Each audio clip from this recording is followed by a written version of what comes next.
សួស្តីអ្នកទាំងអស់គ្នាតើអ្នកធ្លាប់សម័យទេថាកុំព្យូទ័រអាចមើលដឹងពីជំងឺរបស់យើងលឿនជាងគ្រូពេទ្យទៀតថ្ងៃនេះយើងនឹងមកនិយាយអំពីរបៀបដែល AI ឬបញ្ញាសិប្បនិម្មិតកំពុងផ្លាស់ប្ដូរមុខមាត់វិស័យសុខាភិបាលទីមួយគឺការធ្វើរោគវិនិច្ឆ័យ diagnosis AI មានសមត្ថភាពវិភាគរូប X-ray ឬ MRI បានយ៉ាងរហ័សនិងច្បាស់វាជួយឲ្យគ្រូពេទ្យរកឃើញសញ្ញានៃជំងឺការីកឬជំងឺសួតបានតាំងពីដំណាក់កាលដំបូងទី2គឺការរកឃើញថ្នាំថ្មី Drug Recovery ជាធម្មតាការផលិតថ្នាំមួយមុខ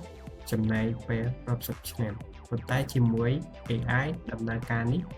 ត្រូវបានកាត់បន្ថយមកត្រឹមរយៈពេលខ្លីដែលជួយសង្គ្រោះជីវិតមនុស្សបានទាន់ពេលវេលានិងទី3គឺការតាមដានសុខភាពផ្ទាល់ខ្លួនឧបករណ៍ដែលយើងពាក់ជាប់ខ្លួនអាចប្រើ AI ដើម្បីផ្ដល់ដំណឹងភ្លាមប្រសិនបើចង្វាក់បេះដូងឬសម្ពាធឈាមរបស់អ្នកមានបញ្ហាជាយ៉ាងណាក៏ដោយ AI មិនមែនមកដើម្បីជំនួសគ្រូពេទ្យទេប៉ុន្តែវាគឺជាដៃគូដ៏អស្ចារ្យដែលជួយឲ្យគ្រូពេទ្យធ្វើការបានកាន់តែមានប្រសិទ្ធភាព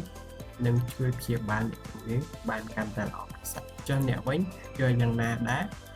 ចំពោះបច្ចេកវិទ្យានេះ